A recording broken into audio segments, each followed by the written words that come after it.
Welcome back to the Fuel Your Legacy podcast. Each week, we expose the faulty foundational mindsets of the past and rebuild a newer, stronger foundation essential in creating your meaningful legacy. We've got a lot of work to do, so let's get started.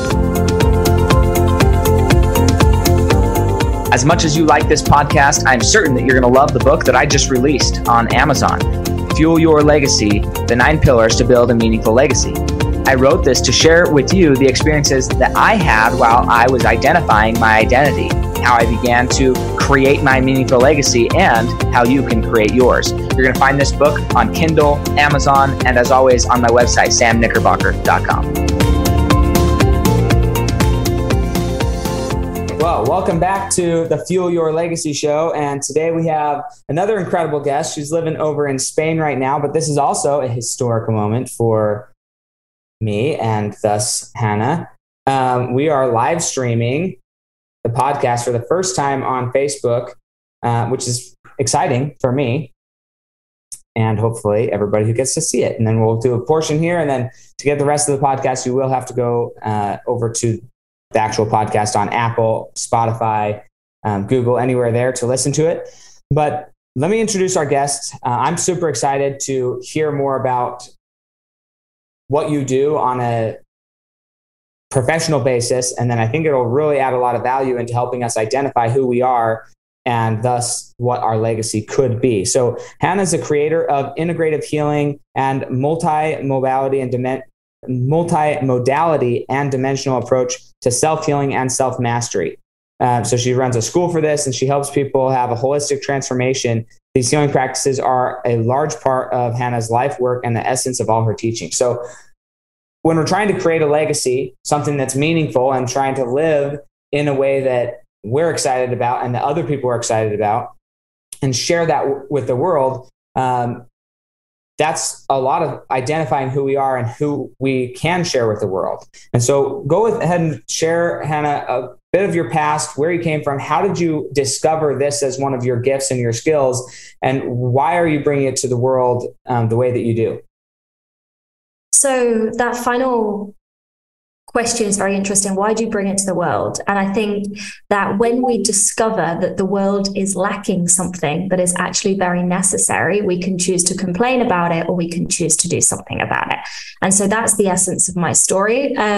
So like you said, I founded a system called integrative healing. It's a multiple modality and multiple dimensional approach to healing. What that means is that I combine various viewpoints, dimensions, modalities of healing into one space to, in my opinion, work as a unified system that is far, I don't want to use the word superior because I don't believe in superior, inferior, but far more effective, right? When we have all of these modalities together.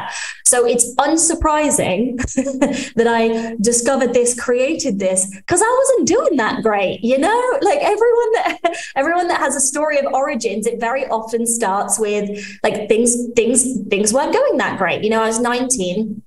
And I always start from this point because it's the most significant point. I'm 19 years old. I'm diagnosed with mental health, conditions. So an eating disorder, severe depression and social anxiety. I was fearful, to go out of my house, to be in big groups of people.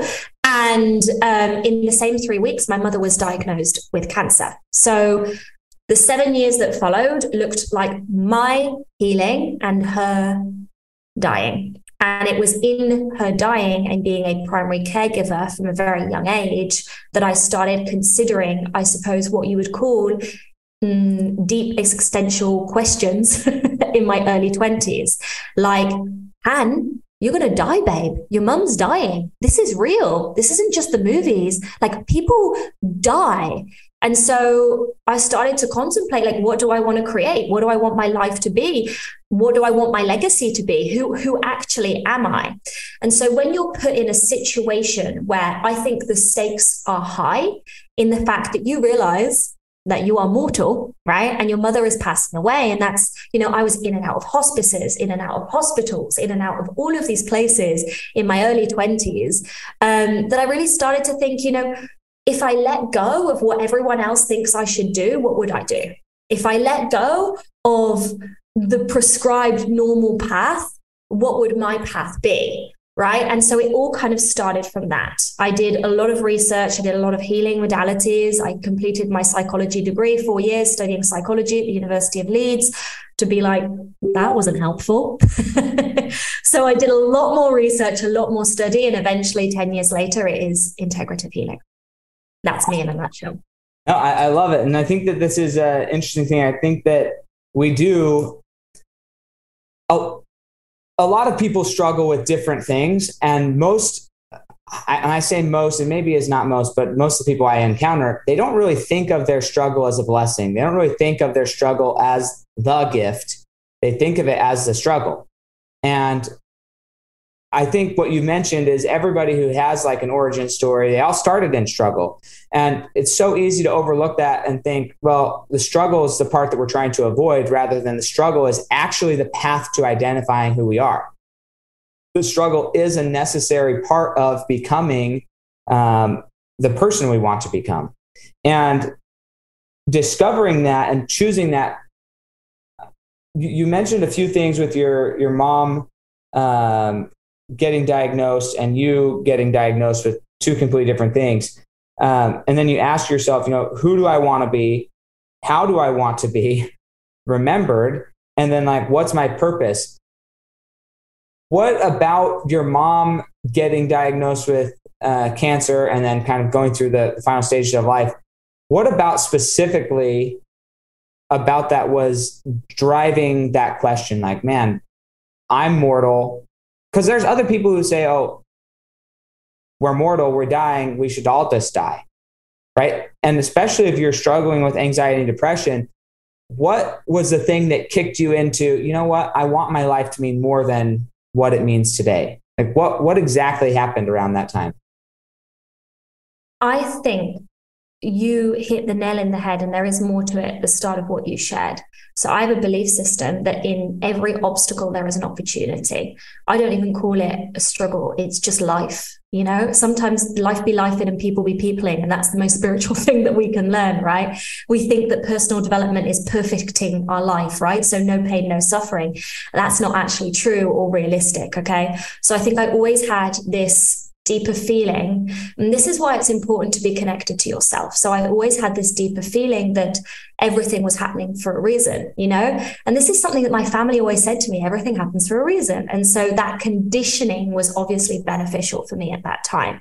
But let me give you a greater context of my mother's illness and passing. My mum passed away at 56 years old. And we are conventionally taught that you go to school, go to uni. If you go to uni, have a job, 60, you retire, and then you start living. Okay. So there was something about my mum not making it to retirement. There was something about my mum, my whole life. My mum was someone who was, she struggled with depression, right? So for me, depression was something that was passed down my lineage, but she was also super passionate, and she had like eyes of wonder, and she loved living. It was interesting juxtaposition.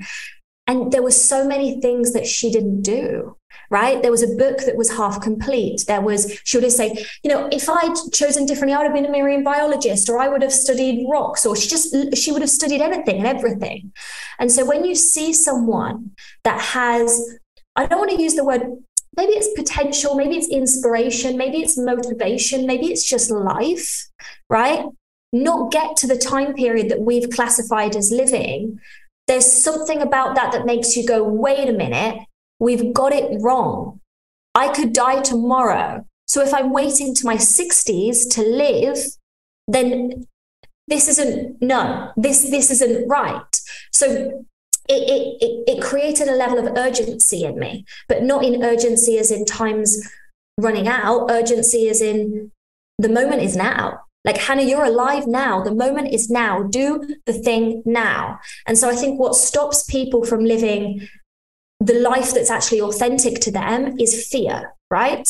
And so what do we do when we're scared? I'll do it tomorrow, right? I'll do it next year. I'll do it when I've lost 20 kilos. I'll do it when, but for me, being so, I suppose, shocked by everything that played out, I went, well, today is the day, right? Today is the day. And so I think it was a lot of the context of my mother's passing that's led, but there's also, and I have to be honest here, is there was choice and there was decision. Okay. When I was diagnosed, and I can take you back to 2 precise moments, when I was diagnosed with mental health, my mum, when she was diagnosed with cancer, had antidepressants still. And there was something, and I was studying, psychology as an undergrad at uni, and I thought, this is crap. Sorry, that might offend people, but I thought it was I'm not going to say a waste of time, because it was part of my journey, but right, all they do is teach you, these are the different pills. There is nothing on there is CBT. No, okay, I'm not even going to get into that tangent. But I made a decision. I was like, well, if medication worked, my mother would be healed. And it's been 30 years and she hasn't. So I remember calling my father. I would have been 19 years old. And I said, I'm going to do it differently. Okay. So I'd seen my life doing the conventional in my mother, and I chose a new way. Then when my mum passed away, there was a decision where I made, and this is going to sound mad to some, and the decision was, I choose to become the person who says this is the best thing that ever happened to me. We can either choose to be a victim of our life story, or we can choose to be, in our greatness because of our life story. And that's a decision. Yeah, I completely agree. And for those listening, I say a lot of the same stuff that Hannah just said. So when I find people who think the same way I do, that's what is exciting to me, is finding out, well, why do they think the same way? Because part of this podcast is helping you, who maybe doesn't think the way that we do, discover what are the questions that led us to think the way we do. What are the experiences that led us to our thought processes? Because although we were worlds apart, it sounds like you grew up in Britain, England area. I grew up in Utah in America, and we came out with a very similar perspective on life because of different experiences, but how we process those emotions are the important thing. So it doesn't matter what your background is or where you came from, what country you live in, none of that matters. What matters is how are you going to choose to perceive your experiences? And as Hannah says, life happens for her, not to her. And sometimes people will give me pushback in that area and say, well, I don't think that I chose all these negative things to happen to me. So how is it happening for me? Right. And I don't think that it's not about, from a third party perspective, that everything is happening for you as a gift. Like somebody's gifting you the loss of your mom. Somebody's gifting you sexual abuse. Somebody's gifting you physical abuse. Somebody's gifting you a divorce. It's not like there's a third party God out there who's gifting you all these experiences as like, hey, here's a gift. Here's a gift. I don't believe that that's how it is. But I do believe that if I perceive everything as a gift, even if it was meant with ill intent, if my perception of it is that it's a gift, then my perception is that I'm going to learn from it and that there's something to gain. And it's an internal perception. So when we're saying life happens for me, not to me, that's not saying that somebody else is doing something for me. It's saying I'm going to choose to believe that there's a silver lining in every obstacle or in every part of life, and the positive and the negative. I was on a training call with my team the other day, and I was talking about Justin Bieber because I like one of his songs. I like a lot of his songs, honestly. But it was funny. It's like, well, I don't like him because of these few experiences. And I'm like, wow, if all you knew about me was all of my negative things, you probably wouldn't like me either, But did you consider how he was raised? Did you consider that all the things he's been through that maybe has led him to being who he is?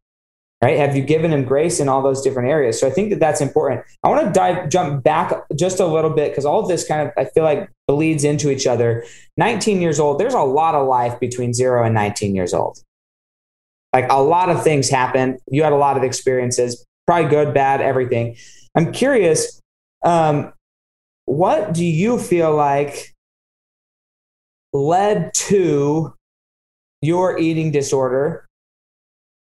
And like the mindset behind it, and then how did that manifest itself in your world? So what led to it, and how did it manifest it? And then, well, we'll go to those two, and then I'll ask another question after. No one asks this question. I love this question. I actually had to think there. Okay.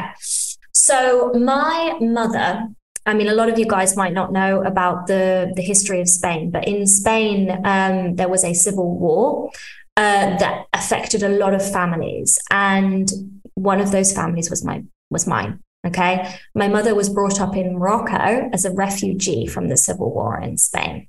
Okay. She was born there, but her bedtime stories were of, oh, your grandma got killed in a mass burial kind of thing. Okay. Now, here's the thing with trauma. And here's the thing with war.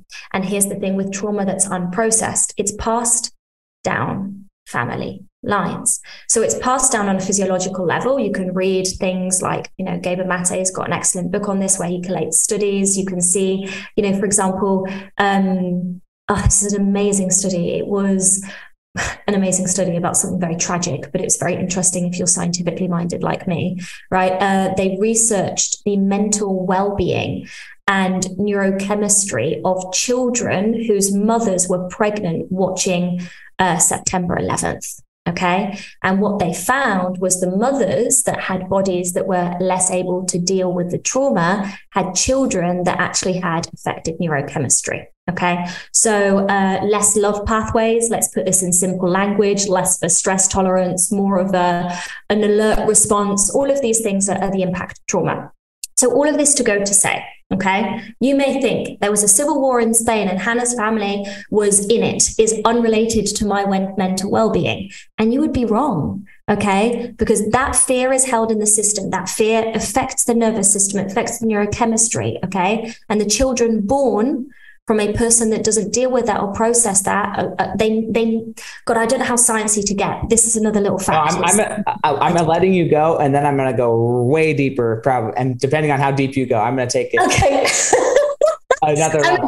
I love this. This is like probably my favorite. I don't know if there's a favorite topic, but it's definitely a topic that I am passionate about and I geek out about. So we're going to have a fun conversation for sure. But go all the deep. Yeah, let's go.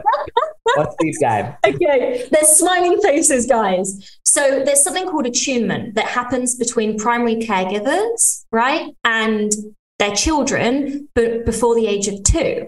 And so through eye movements between the primary caregivers and the child is the nervous system and the neurobiology programmed. That's insane.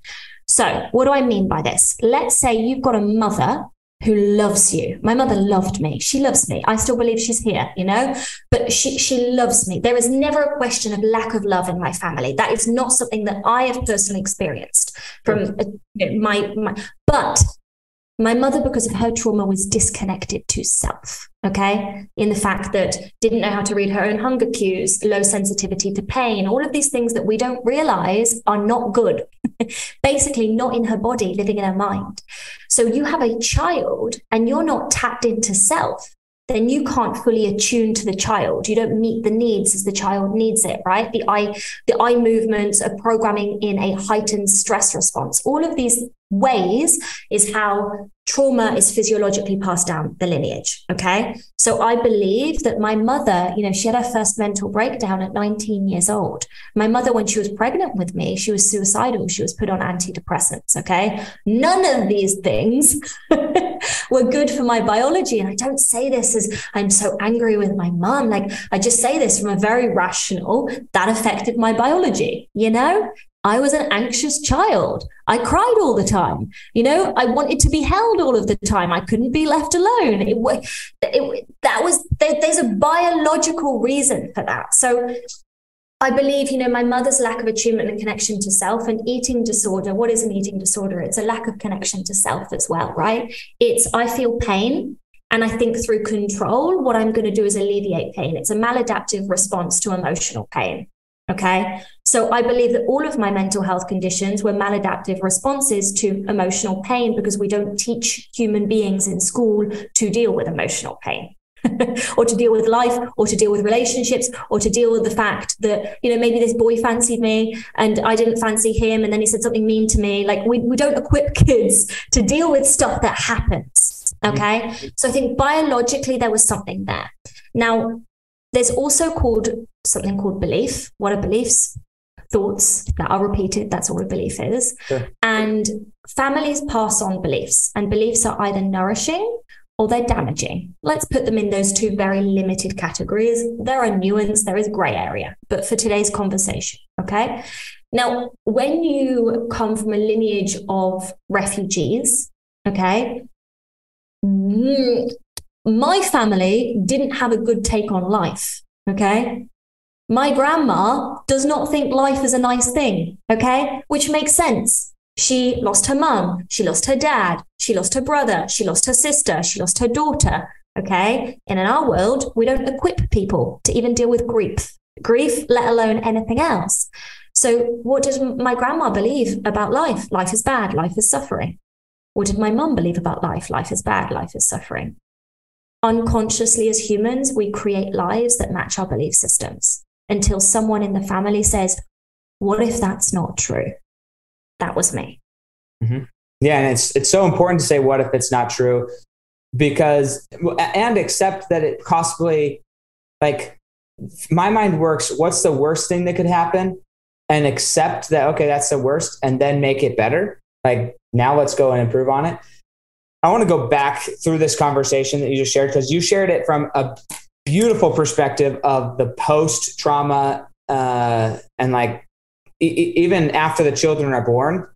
But I think a lot of people still don't fully understand, well, how is it passed down? Okay, it's passed down through what you just mentioned or what you discussed a lot. I'm sure you know this other side of it as well, but a lot of it is a nurturing type aspect. Like, okay, if I'm detached from myself, then I'm being more detached from my child, not read cues. And then that's more of a nurturing aspect of how we transfer anxiety, transfer depression, transfer things. Our kids are learning by example. They're hearing the things we say. If we believe and we say because we believe it, then we frame our world and the words we use from a perspective of poor me or negative me, the world's out to get me, then our kids are going to adopt those things. But trauma, so there's like three elements here that are, I think, really important for people to understand. And it's not as nuanced as people think it is. The reason it brings a nuance into the conversation is because most people who come from a religious background, specifically a Judeo-Christian background, don't accept, they hear the word reincarnation and or having lived multiple lives, and they hear that and they say, nope, that's not how it works. We were born, we're going back to Jesus, and we have one life and we have a spirit, and that's the life, right? And so when we bring this science into it, then they're like, well, how does that conflict with my religious belief system? And I think it's important to address it because there's a lot of people who they don't have that conversation often enough. And I'm with you that most psychology classes, at least at this point, is kind of a waste of a lot. We'll say that.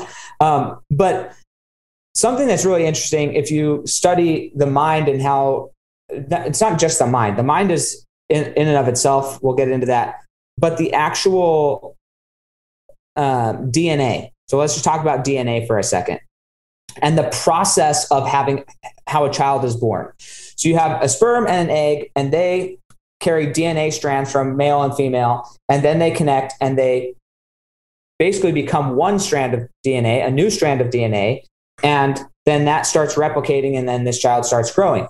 Well, how did that DNA get turned into an egg or a sperm? Well, it got replicated, copied, and another word is copied, or you could say scanned and recreated from the original DNA of the parent, which is, so now this is like the mRNA process, where basically we are recreating this DNA strand. Well, the problem is that what is DNA? At its molecular level, all DNA is a nucleus with a proton and a neutron. It's an electrical frequency of motion. And so when, just like any electrical charge, like let's take your house, for instance, if there's a lightning strike and there's a surge of power, then it disrupts the electrical frequency. And if there's not a regulator, I forget the actual term, they have a term for it, transformer, I think is what it's called, at the power station that regulates that and reorganizes the power to run in sync, then it could really screw up a lot of things. Same thing in our bodies generally don't have that regulator. So when we have these big EMP strikes to our body, these traumatic experiences, it disrupts the electrical frequency of our DNA. Thus, when that DNA gets copied, it's like you scan something 7 times, and it's mixing words up, it's flipping letters around, it's screwing up the process. And so trauma that happened to somebody 4, 5, 6, 7 generations ago has continued to be copied into your DNA. So in large respect, you don't get to choose whether or not you have these very real biological, you can call it biological, chemical, whatever you want to call it, but it's part of who you are. Literally, your energy frequency was copied into trauma. And what I think is really important to take this conversation so people can see that it's not a life sentence is that originally people were taught gene theory. Okay, what's gene theory? These are your genes, you're screwed. If they're not good ones. I thought it was a finite solution, but if it can get screwed up, it can get fixed at any point in time. This is it. This is exciting. Okay. And so I think a lot of people don't realize that so many people have got so many negative things to say about the time of when we're alive, but we're alive at a point where we're realizing that we are really powerful, right? And we are realizing that things like gene theory that have been taught that are not helpful, because it's saying if you've got a bad gene, then you're screwed. We're learning about epigenetics, okay? And what does epigenetics say? Epigenetics says that gene expression depends on the environment of the gene. Okay, so that means your genes will have a higher or lower frequency expression. Let's just call it that for simplicity. Let me pause just really quick because I like this, but I want to get too far away from this. Gene theory is not necessarily the problem with a lot of these theories is they stop and they preach half the truth as the full truth, right? And that's a problem when we stop seeking for more information. Because yes, you were transferred genes through generations to where you are. That aspect of gene theory is true. It's factual, right? Nobody can argue it at this point. But the question is, once you get those genes, what are you able to do with them? So the conclusion of, okay, this was genetically happened, the conclusion of that it's genetic is in gene theory that you're screwed. But the reality is, yes, it's genetic and it can change. And so I want to be clear that gene theory, along with any other theory, there's tons of theories out there that stopped trying to learn more about the theory. And that was the issue, is we stopped believing in progression and we believed that it was all settled. And it's not all settled. And there's a lot of progress to happen. And so I just wanted to clarify that gene theory is not necessarily wrong. The wrong part is the conclusion of what gene theory meant for you and me. So good, because you can apply that to every other area of science. It's meant to be progressive. It's not that we believe this now, we believe this forever, and we get annoyed if someone adds a progression, right? If we could all open into that mindset, I think we'd be in a different planet, right? But anyway, let's talk about epigenetics. So what epigenetics states, and for those of you that want to read more studies, Bruce Lipton is probably the biggest guy, the biology of belief. But what does he show in the biology of belief? He shows that by changing the belief of someone, by changing the emotional frequency of someone, and I'm going to speak about emotions in a second so we can also see this in a different way, you change gene expression. That's insanity. If you change your beliefs, you can literally grow a new body, right? That's the work that I do with people in different ways. So what's funny about that is, and people don't, so I did anyways, you can go read the research, and I'll say it's inconclusive, as in there's different opinions, but generally speaking, the oldest cell in your body is about 15 years old, and it's in your femur bone, generally speaking. Now, some people will say, oh no, there's older cells. Those are replicated cells, but which means that I'm going to use a simple example. If you're overweight and then that cells reproduce frequently, 3 months. If you continue to be overweight for more than 3 months, then that's because you did not, as you said, the belief didn't change about what you should look like or what you could look like. And because that belief didn't change, then it got replicated. It got just duplicated. If you change your belief, simply changing your belief about what you are and what you should look like could just cease the expression of fat cells. Anyways, it's insane. That's a simple thing, but you can heal every part of your body that way by ceasing the expression by changing a belief and changing the expression to a muscle cell or something else, because they're all just cells and we get to choose how they're going to recreate themselves.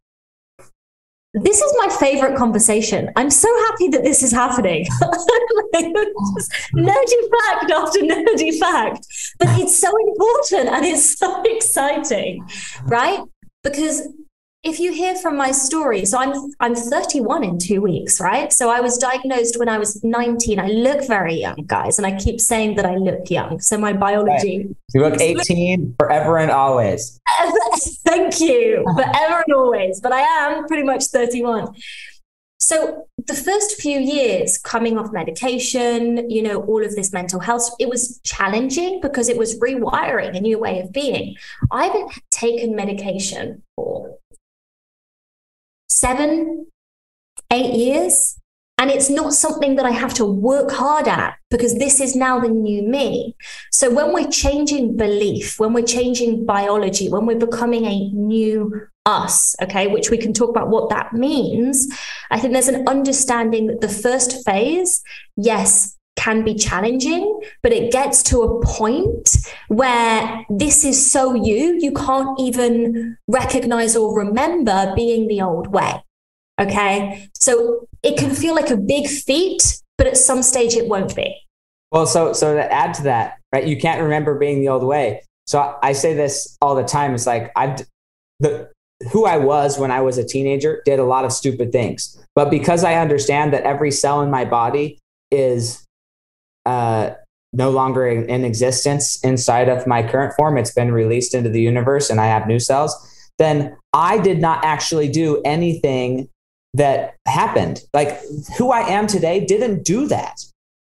The person back then did, but not only do you not remember it, but like, I don't even recognize that person. Why? Because I'm not that person. In every factual, scientific sense of the word, I am not the same person that did things when I was 10 years old. I still have memory of it because there's memories that get duplicated, but my body, no physical form of me, no cell did that then. So I am a new person. 100% new person. And it's insane. You can just like be a new person. You are a new person, whether you want to be or not, you are, because that's how the nature of cell replication works. So you can use this to your advantage or you can stay the same. So a lot of people define themselves by their past. Yep. I am this because I did that. Right? I can't be successful in business because I tried for 2 years and I didn't get the results I want. And so they don't realize by defining themselves in the present by their past, they keep living their past. So there's something to be said for defining yourself every single day. And it's the step-by-step of that leads to the huge, huge jumps in evolution. Well, and I think that this is, so if you guys want to hear more about this, then you're going to have to sign off of Facebook and listen on the rest of the podcast on either Apple, Google, all those other places. You can find the Fuel Your Legacy show. So we'll say goodbye to you on Facebook and we're going to continue the conversation here in a second. But the question I'm going to ask her next is about how we're going to dive into the conversation of waiting till you're 65 to start living versus starting to live today. So if you want to hear that, you're going to have to be excited, anticipate the episode coming out, and then finish that part of the conversation on the podcast. So talk to you later. Perfect. Okay. So now let's dive into this. So your mom, you mentioned that your mom didn't even start living. Well, she never made it to the point of start living because in society, we've decided that you're going to work and then you're going to live at 65. That's when you're going to start living. What are you doing now to start living today? God, what a great question. Okay. What am I doing to start living today? I think, and this is going to be a weird way to answer this question, a big contemplation of mine when mum passed is, I imagine myself, because I know that what we imagine and what we believe creates. So I imagine myself in my 90s, potentially hundreds, still very healthy, bounding around life, right? And I'm laying down my body because I believe that, and I know this is going to sound out there for some people, but for some people, they're going to love it. I believe that part of my process and my spiritual journey is when I do leave, it will be a peaceful, ready to go, laying my body down, kind of like Bob Proctor did, right? Louise Hay did. And I think about the last thoughts I would think about in this body, right? I would think about what for me would be like, that was it. Like, I nailed being Hannah, you know? I lived Hannah to the full. I believe in reincarnation, okay? So I don't believe that it's going to be my last rodeo. I believe that it's going to be my last Hannah rodeo, right? And so it's like, I've been given Hannah, I've been given this body. I'm this tiny little Spanish woman, right? What's the best version of this tiny little Spanish woman life? And so how I live my day to day is from that contemplation. And so I think to myself, you know, is this going to be a big deal when I pass away? No? Okay. Gone, right? What am I going to care about? And so I'm very clear in my life about what's important to me. So for example, my relationship with my partner, nourishing that. It's a really important thing. We've got a commitment to each other to not just be in a relationship, but to discover, as I believe that everything has more layers of good. Okay. So love isn't just love. There's always more layers of love. And I choose to be the person that's always in the exploration of feeling more layers of love. So if I look back on my relationship, right, I want to be the embodiment of that. I don't just want to be a theory. I want to be exploring that, getting that right, getting that wrong. So that feeds into how I prioritize my relationship, right? Same with my health, you know, I know that I want to get to 95 or 102, you know, whatever God gives me. And I don't want to be full of disease, you know. My dad's 75, he runs 10K a day. I've got evidence around my life. There's all of these people. Yeah, I know. And he builds greenhouses. Everyone thinks he's like 50, but it's very interesting, the contrast that I got with my parents, right? And I see that, and I'm like, you know, my partner got to 40 in March this year, and he's like, he's now training for an ultra marathon. So we're both big believers in potential, right? So today and now I work with a naturopath, okay? Because it's not just about having good enough health or not ill, but about having optimal health. So my decisions today are always influenced in my business, right? Am I willing to go the extra mile in my business now because I know that I'm creating legacy and purpose? Of course I am. Because I think about, and I imagine me, okay, I don't know if you do this, but like little old Hannah, like I've got big hair, a lot of big gray hair. I'm even teeny tinier. All Spanish grandmas are like pocket sized, okay, of which I will be one, right? So I visualize this. It's a very visual thing for me because that's how we create. And so I really try to inform my present. And this is, I suppose, the interesting thing with decisions from my most desirable future, right? Not from my past. And I love that, because that's what I'm glad I asked the question the way I did. And I'm glad you answered the way you did. Because here's the thing. So many people, they feel like it's a duality of speaking. When we say, hey, you've got to be visualizing your future. You've got to be having goals. You've got to be setting these intentions and all that. And they say, well, yeah, you're telling me to live in the future then, and you're going to do all these, you're going to start living in the future. And it's not that. Yes, you need all of those things. You need that to visualize it, but that's because where the mind goes, the body follows. And so you have to have those visions of the future and the goals and the things that you're going to do. Just like you're saying, I'm going to be a 90-year-old, 95-year-old grandma, Spanish little grandma, right? That's you saying, hey, that's going to happen in the future.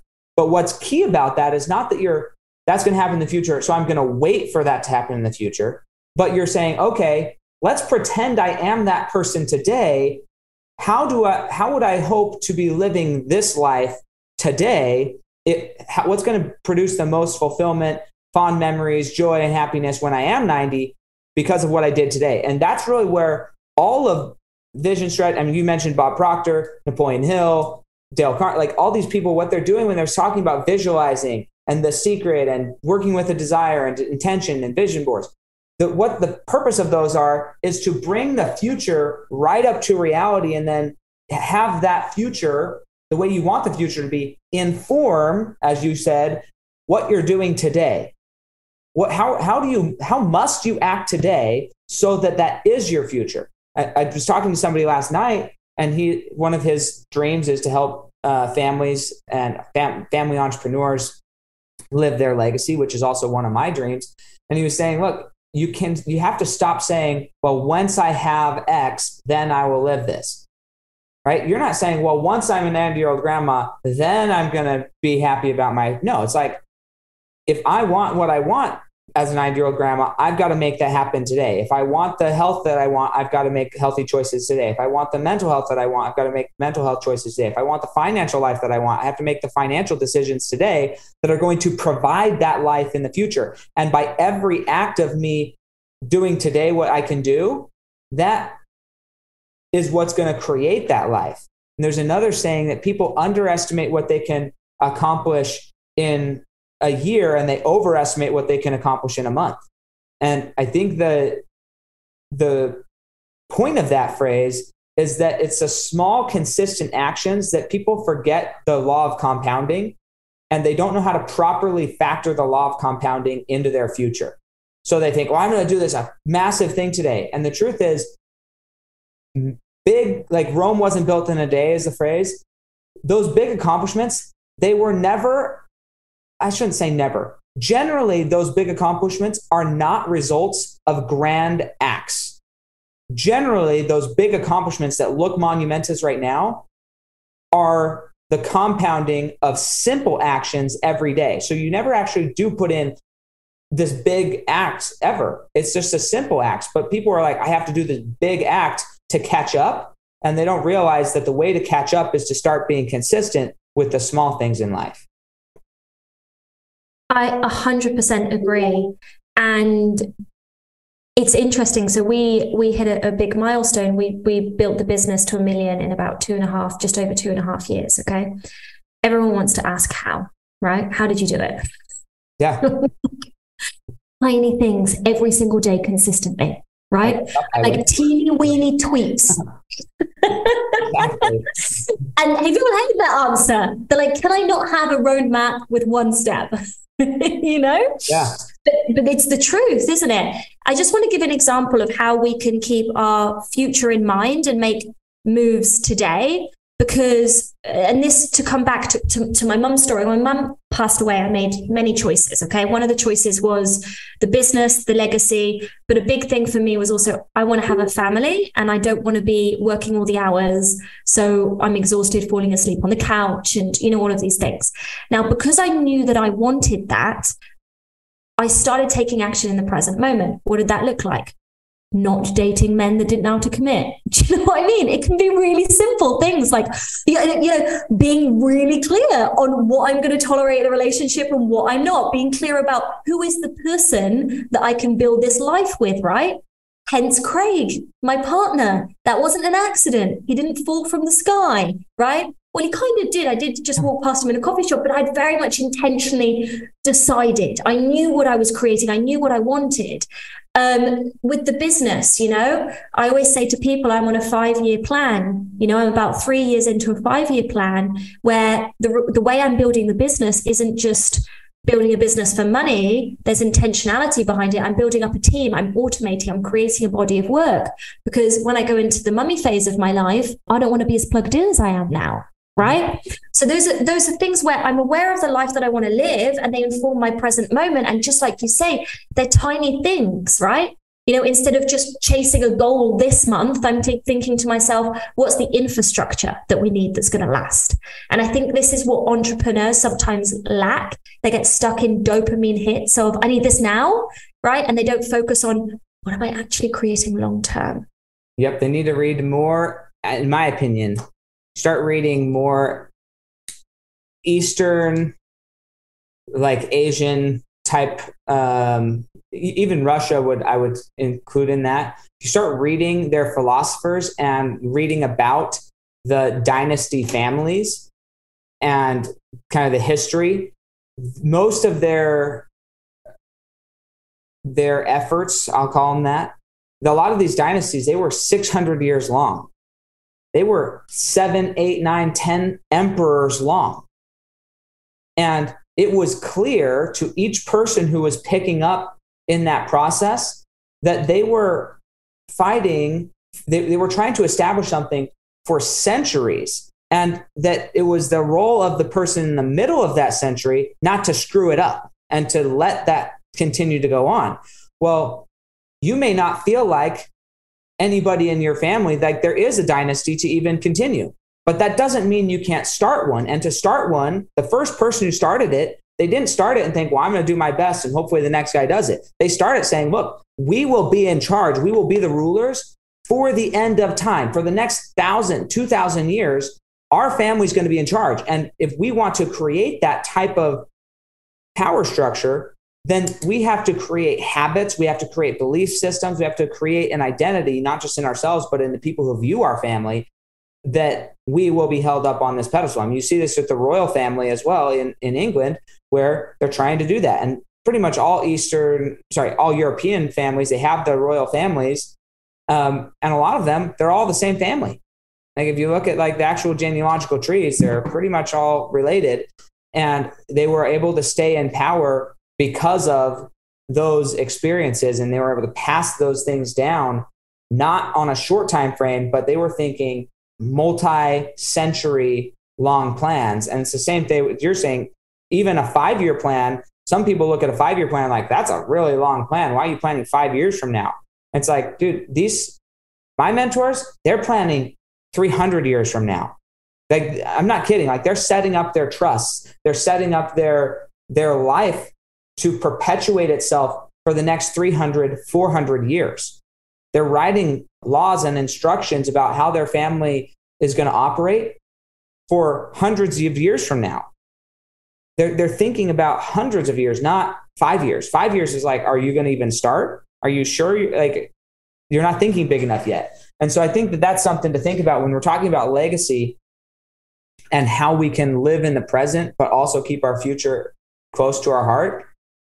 We got to be thinking much, much more long-term. And you are as well. Like you're thinking, okay, this is a first phase, 5 years to get my business set up so that I can exit or at least step out a little bit more so that I can enter the next phase of my legacy, which is having a child and then passing what I've built onto them and instilling those beliefs and things into the next generation. So there's multiple phases to a plan, but I think that the farther out we can envision our future and what could look like, the better off we'd be as a society if everybody was doing that. I love this. I feel expanded by that because I've never thought, honestly, about that far zoomed out, but it gives a whole greater context to what we're doing. And, I work with entrepreneurs and I work with people that have businesses. And I think the biggest obstacle is people like, I'm not where I want to be yet. Right? That person on social media has got to where I want to be quicker. Why am I not there yet? And I think these type of thoughts is really what sabotages entrepreneurs most, right? I don't like my present moment, But when you zoom out and you give a greater context, right? What happens is you relax and you're like, there's time. So it's like urgency, but not frustration that it's not here yet. Urgency is in living in the present, right? But not needing $1 million yesterday when you began your business 3 weeks ago, right? I'm not saying that it can't happen. I'm just saying that, and I think it's really interesting, this whole concept of time, because it's like you're holding many planes. You're in your present moment. You're aware of the future. You're able to zoom out. You're letting go of the past. But I do think that this is part of the mastery that is important in someone that does want to create a legacy or someone that does want to have an extraordinary life or a life that's out of the normal. Right. And what we talked about in the beginning of this episode is how those genetics pass down and how that duplicates. You actually, by structuring your energies properly and healing your energies and getting those back into a perfect unison of electronic frequency, getting that back into unison, you actually are going to be part of, like, your energy is a copy of your DNA, the one that you healed and created will continue to live through those hundreds of years of things. So you're going to be there for that whole process too. So like, you want it to be good. You want those, as you continue to be passed down to the next generation, and you're instilling your DNA into those next generations, you want to have created that beautiful existence for them. And so just as much as we're doing things in the physical, we'll call it the physical realm of acquiring potentially assets or locations or whatever that we're going to pass down. Another part is structuring that energy and breathing that energy into the next generations of excellence. And it's not that one person is more excellent than the other, or one group of people is more excellent than the other. I mean, maybe that's factually true at this point, but it's not like there's a limit to who can become excellent. Anybody can become excellent as soon as they choose to become excellent. And you might have the benefit of somebody choosing before you and breeding excellence into you, but you can still screw it up if you aren't careful and make sure it stays on the right path. So it's like, you're not guaranteed excellence, but excellence can be given to you, and then you could screw it up, or you can continue to propagate that and improve on that excellence throughout the next generations. I think if we come to this whole concept of what is genius, you use the word excellence, right? What is genius? So what's a lie that we've been taught? Genius is given to a tiny population of people on planet Earth. It's not what I believe. I believe genius exists in everyone within the right environment. What's the right environment? Okay. Correct beliefs, doing the emotional work, right? Connection to soul, making sure that you're looking after energetic hygiene, right? Who I am today after the work that I've done is completely different, like we talked about, to who I was when I was younger, okay? Because I've given the right environment for my genius to thrive. So I believe in consciousness, we are all equal. In circumstance, we are not.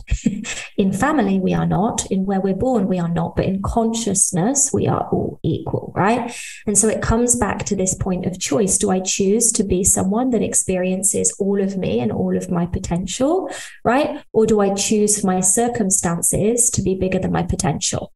I believe in choosing your potential, right? And I believe in creating the right spaces for your potential to thrive. But again, that's a choice. I love it. So we have to enter another meeting to hop on. But what if somebody wanted to get in touch with you or learn more through your mentoring or coaching? How would they get in contact with you before we wrap this up? So we have created a special link for everyone listening on this podcast. It is the School of Integrative Healing.com/legacy. I'll send it to you afterwards, so I'm sure it'll be on the show notes. But it's just to repeat, the School of Integrative Healing.com/legacy. Okay, and on this page, you'll see that there's 3 options. So you can either, for my people that are just like, I'm a big believer in that when you meet someone that you want to work with, I'm a big believer in becoming the person that just does it, right? So if you are one of those people, welcome, love you already. You can just book in a call with my team, right? We have so many different products. We have so many different offerings. I'm not going to list them out now. It's just better that we do everything bespoke. So you just share where you're at and we'll recommend your next steps. Okay. If you want to get more of a feeling of the way that I do business, we are giving you a free course. It's called Multidimensional Business. It's this combination of, I suppose, the different dimensions of business. So the emotional, mental, spiritual, and actual practical work that business entails. Or you can just join my Facebook community where you'll see about all the things that we're doing, all the offers that we've got going, all the free events that are happening. But you can see that all on the link. This has been so much fun. I hope that something within you has been sparked about, oh my God, if everything is possible, what do I actually want? That's the question I want to leave you guys with. If everything is possible, what do I want? Awesome. I love it. Thank you so much, Hannah, for coming on, taking the time, making sure that we were able to make this happen. And please just go reach out to her, follow her on, she does other podcasts as well. So you can go listen to different conversations, probably hear a different perspective, and just go learn more about her and her practice and see if it's something that will benefit you if you're open to that. It'll benefit you if you're open, but you may not be open yet. That's okay. But if you are open, I would go and learn more about that. Thank you so much. And we'll catch you guys next time on the Fuel Your Legacy Show. Thanks for joining us. If what you heard today resonates with you, please like, comment, and share on social media. Tag me. And if you do give me a shout out, I'll give you a shout out on the next episode. Thanks to all of those who've left a review. It helps spread the message of what it takes to build a legacy that lasts. And we'll catch you next time on Fuel Your Legacy.